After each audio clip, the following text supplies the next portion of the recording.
Good morning, Columbus. Welcome to Down the Garden Path. It's our weekly landscape and gardening show brought to you by Greenscapes Landscape Company. I'm your host, Bill Gerhardt. I'm the owner of Greenscapes and have been landscaping in Central Ohio since 1977. So it's our 41st year. But as a special part of our show today, we are going to go a little bit different direction. And I'll talk about one of my favorite places in Columbus, and that is Franklin Park Conservatory and Botanical Garden. And I'm thrilled to have Bruce Harkey, the president and CEO of Franklin Park Conservatory and Botanical Gardens, here today. Hi, Bruce. Hi, Bill. How are you? Good. How are you? Great. It's good to be here with you.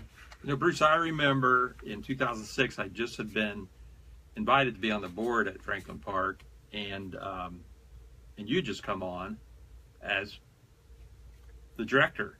Right. Yeah, that was 10 years ago. It's hard to believe the time goes so fast. I know. And I was so fortunate to be connected with the conservatory and join the conservatory in 2007. And as you and I have talked, my path was a little bit different than the usual leader of a nonprofit horticulture organization. Right. When I was a kid, I was very focused on horticulture. My parents were big gardeners, so we would garden all the time. I raised cucumbers with my dad, and we'd make dill pickles and raise raspberries, and then got involved in the Rose Society as like a 10-year-old kid with all the older retirees, and knew after going to the Niagara Botanic School of Horticulture, actually near Niagara Falls, that I wanted to go into horticulture. So I went to Michigan State and was very focused on horticulture and research, rose hybridization. But I always loved Japan because of Japanese gardens. So in the middle of my college career at Michigan State, I went over to Japan for 9 months.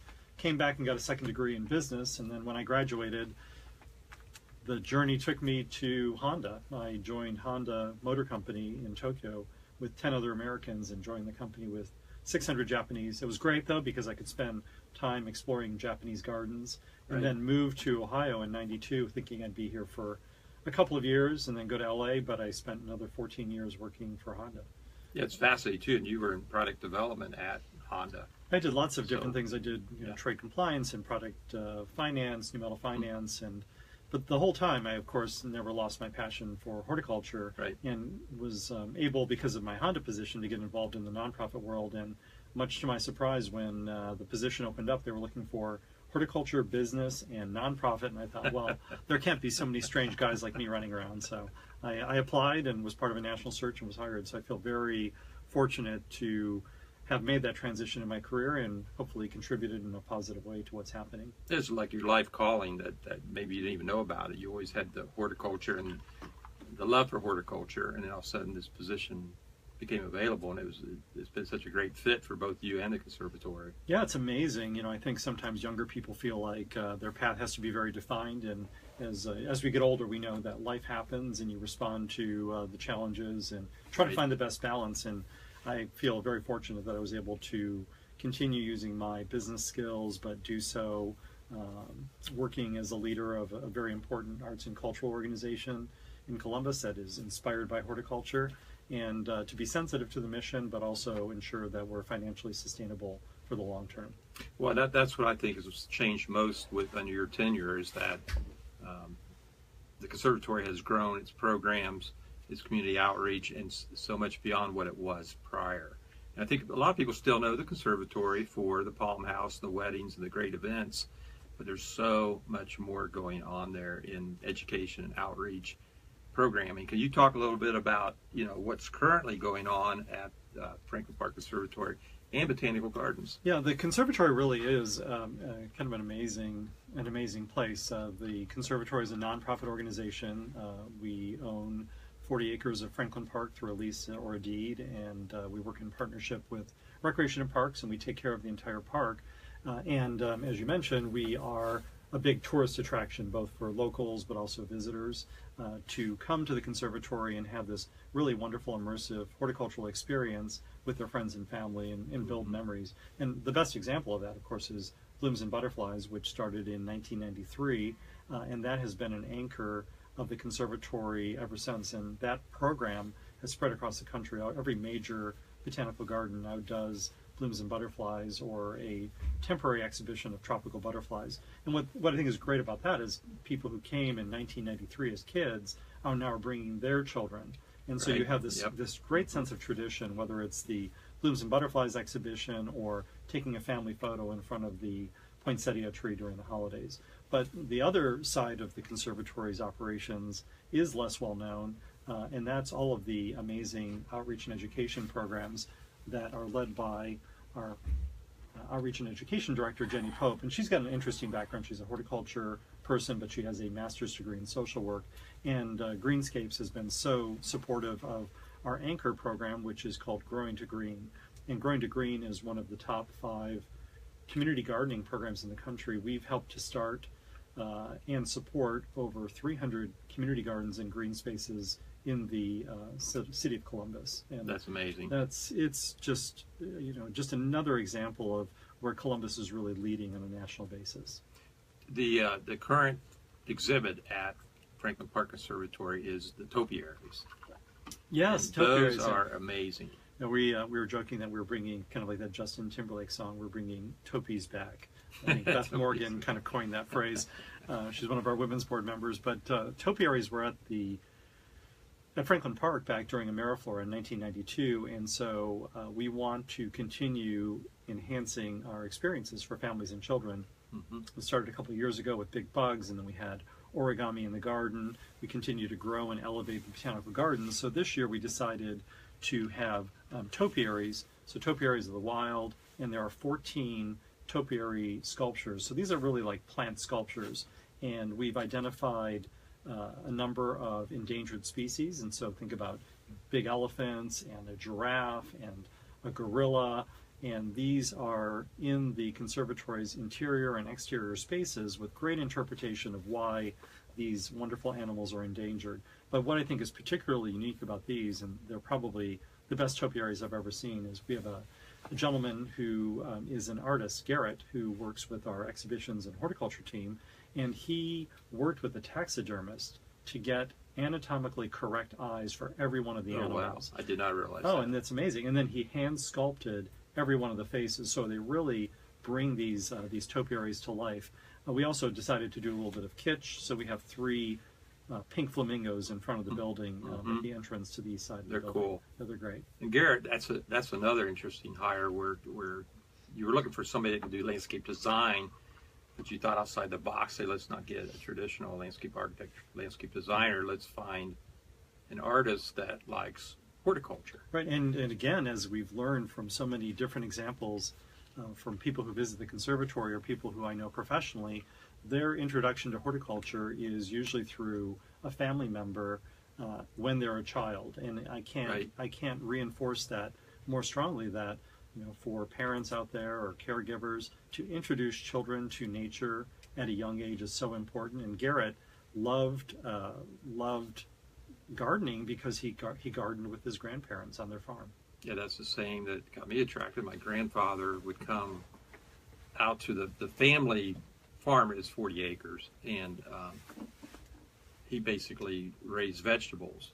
We lived there. He had given the land to my parents to build a house on it, but he would come out there every weekend and farm, and I would get up and try to go over there and help him. I'm sure I was a pest, but without that, nurturing from him, I would not have chose the career path, because I just thought it was cool as anything to go out there and dig in the dirt, get the worms out, whatever. I was messing around getting the worms, Right. and he was planting.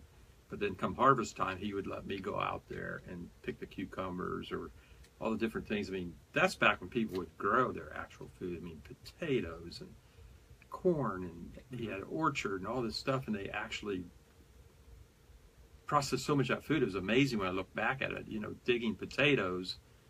Potatoes are relatively inexpensive, but here he would plant, a quarter acre of potatoes, and we would, I thought that was so cool. We'd dig them up with the pitchfork, and you'd try not to, put the pitchfork through the potato, and you'd have to go wash it and all that stuff. So, by doing that, I was getting indoctrinated to landscape and horticulture. Well, and that was one of my first experiences as well, was planting potatoes. Getting a small, red potato or regular potato and cutting cut it the out. eye out. Yeah, and then putting it in the ground. And then in the fall, it was like digging for buried treasure. And what kid doesn't love to dig in the dirt or the soil? And to dig up these potatoes, it's really magical. Or to see a plant grow from a little seed. And I think that's a great opportunity to help connect young people with nature again. You know, as we all know, we're addicted to technology, whether it's iPads or computers or our phones, and kids are spending so much time in front of computer screens and phones that they're becoming disconnected from nature, and I think that's a real challenge that we have.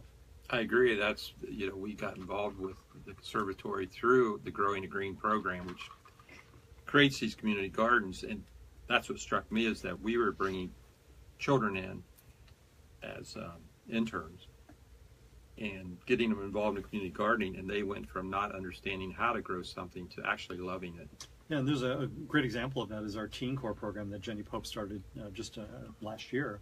We have a farmer's market at the conservatory every Wednesday that runs through September, and these young people who are high school students in Central Ohio are part of the Teen Corps program for about 10 weeks, and they grow vegetables. And I was just at the farmer's market last week, and they put together some like rutabagas and onions and carrots, and they were passing out a recipe, and then of course selling rutabagas and carrots. Right. And Yep. at the end of the program last year, when Jenny was talking to one of the guys who was off to college, and he said, "Thank you very much for this experience, and I think I can live a sustainable life." And she asked, "Well, what do you mean by that?" And he said, "I know that I can take care of myself, that I can grow my own food," and that's the power of connecting young people with nature.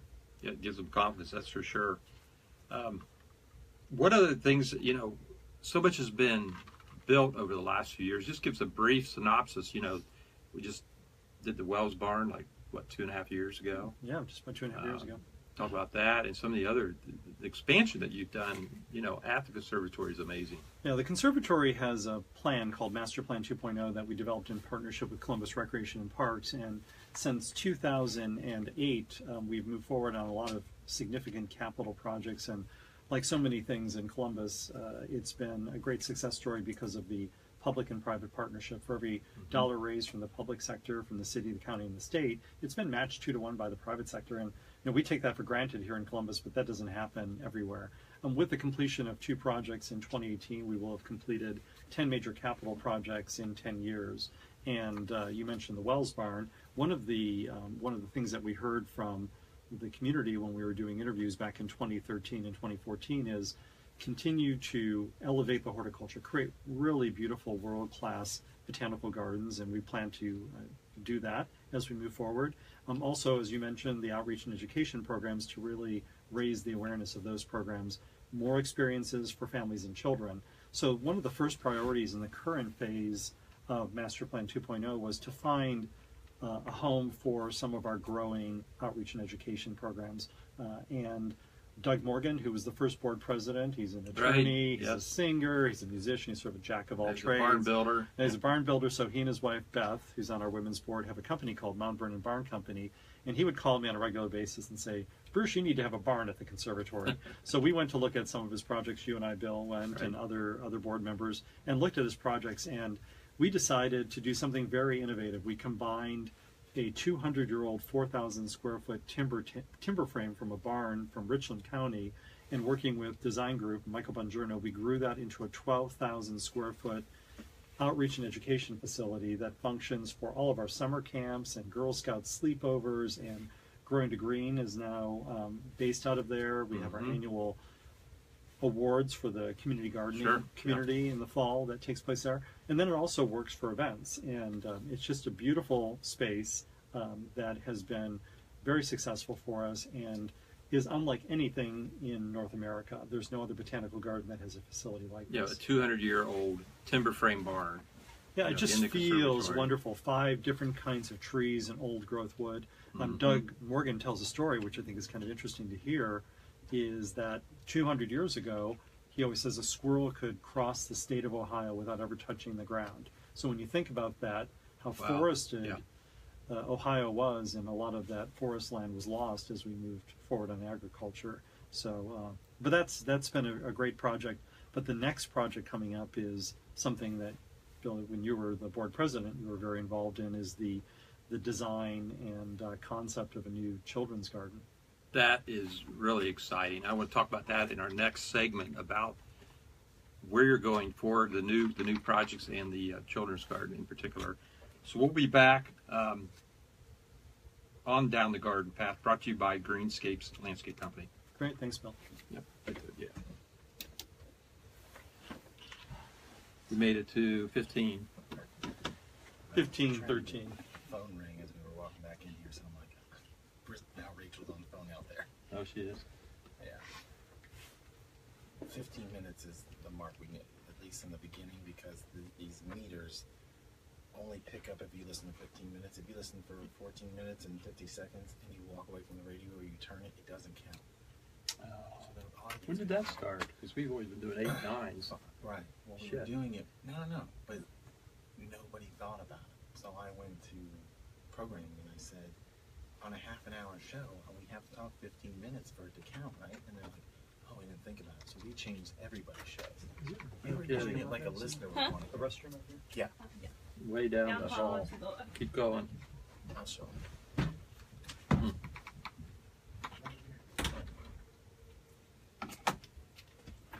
In the shot. Do what? So I don't want to be in the shot. You don't. We need you in the shot. Mike can be in. How's he doing? Good. Good. Oh, he didn't hit. We're gonna hit stop on that. No, just let Oh, it keep no. going. It's fine. Okay. People are going to see real-time radio in action. That's what it's Yeah. all about. But what I was saying is that meter, we got 10,000 people listening, but if we're only doing 4, 6, 8-minute things, that's why I was trying to tell the guys to prep.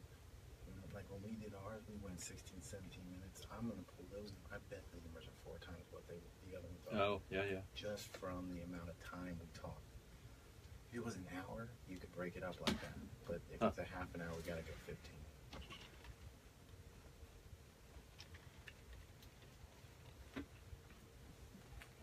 It's better, honestly, when you're knowing it. Not Mark does a great job, but when he's bringing on another employee, it's not as cool.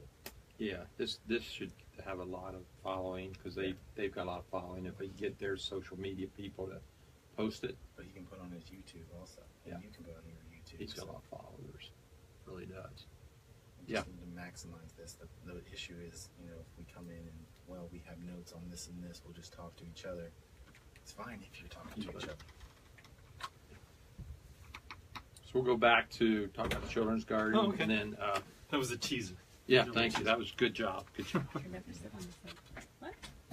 And then I do want to maybe Tomorrow. go to the community gardening thing if you want to, growing the green or not.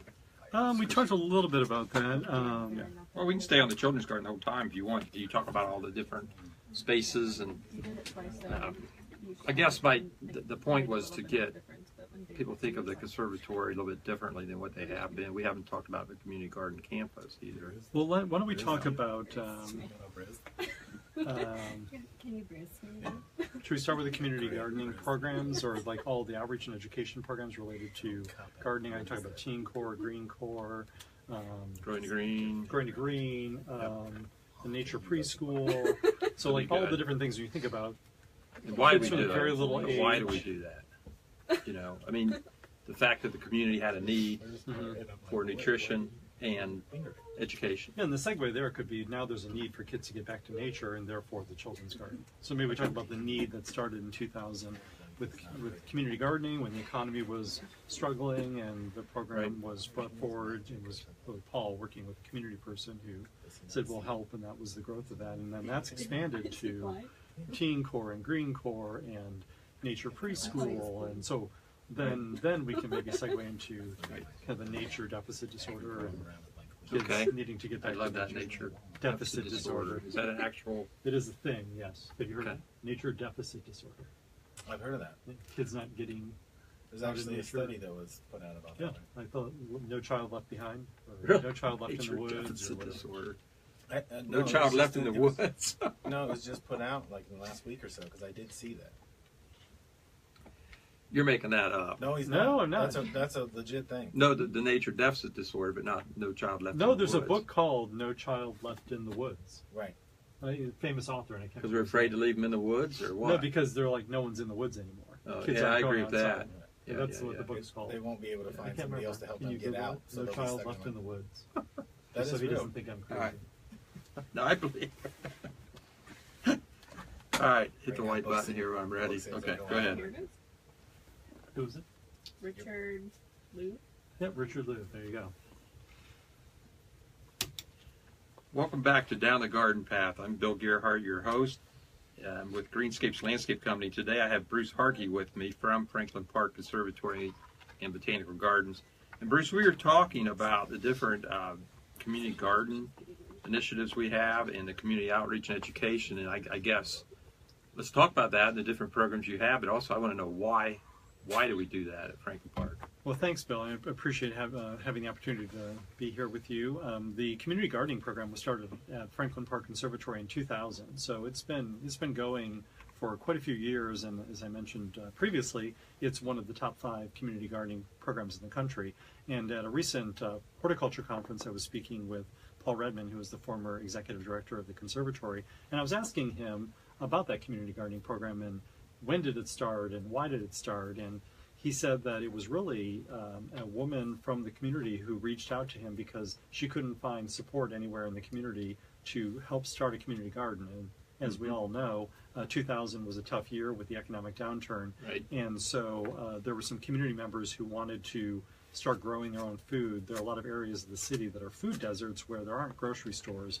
And Paul said, we'll help. And Bill Dawson was assigned responsibility for that project. And he has worked diligently with a small team of people and, great support from Greenscapes Landscape Company and Scott's Miracle-Gro Company and other donors to really energize that program.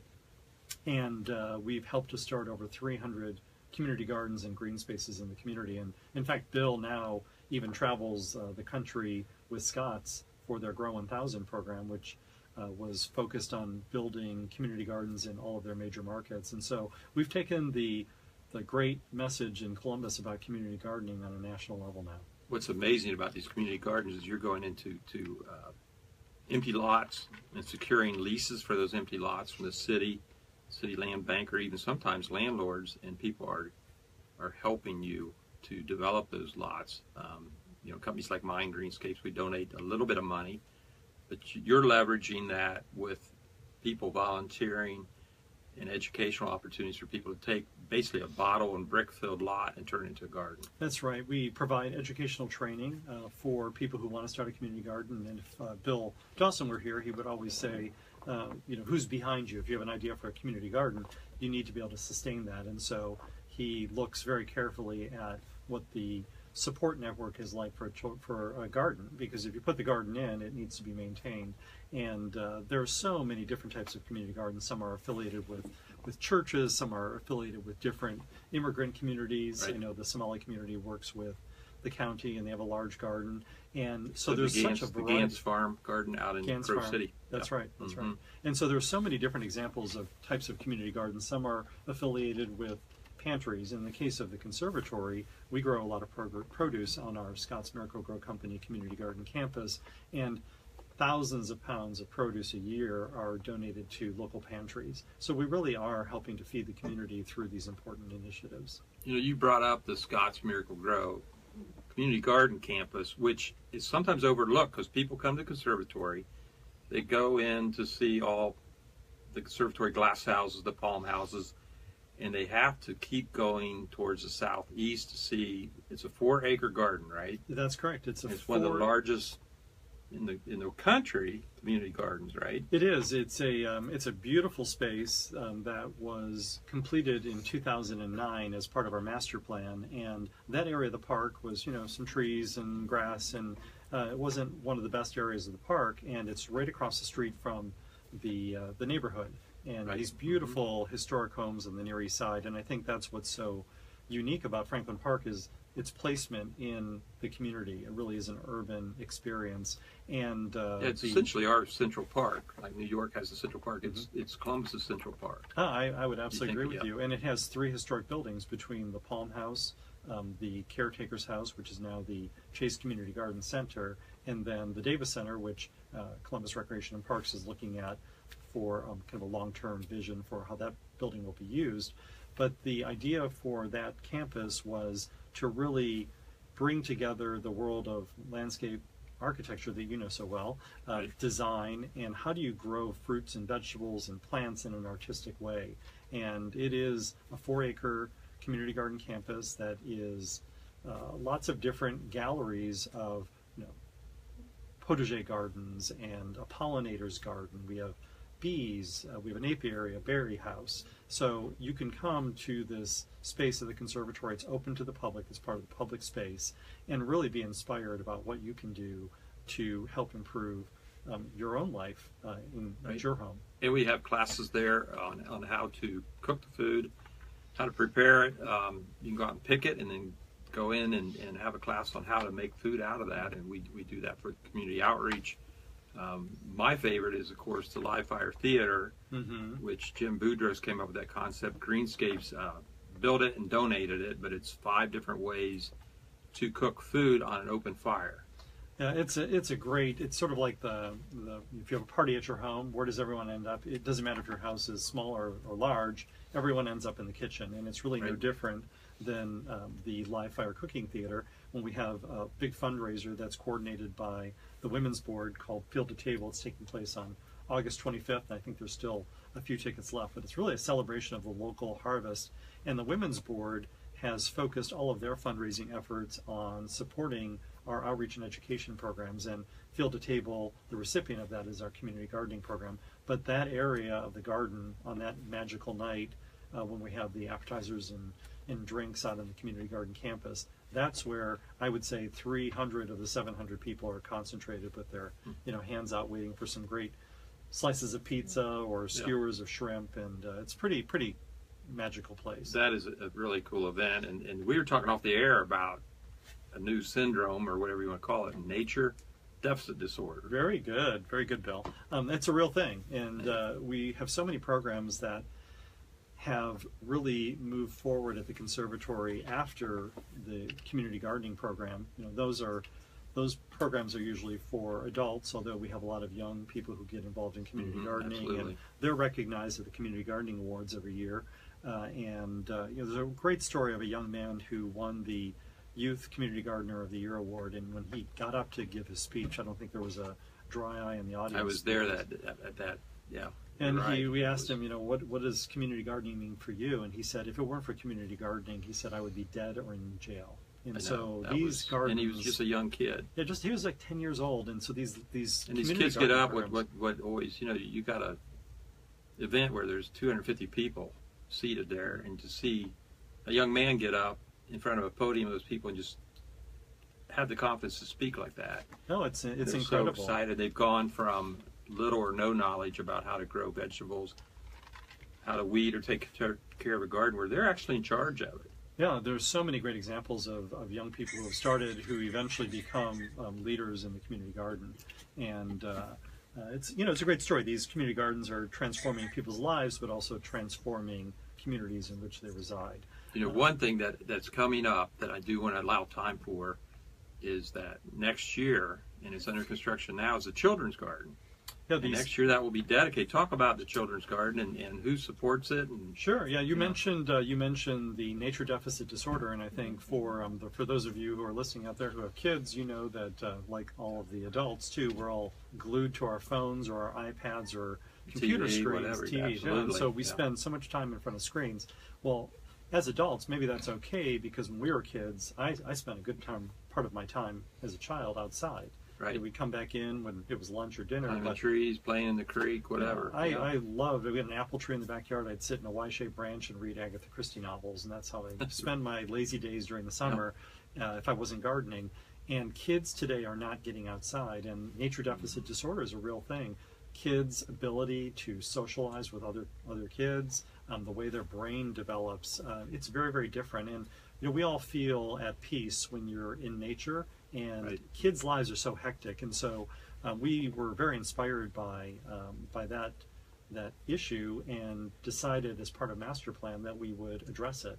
And we wanted to create a fun, nature-based experience for children, up to about 10 years old, but everyone of every age is going to just love this garden. It's the largest horticultural project we've ever done. It's the Scott's Miracle Grow Foundation Children's Garden that will open in May of 2018.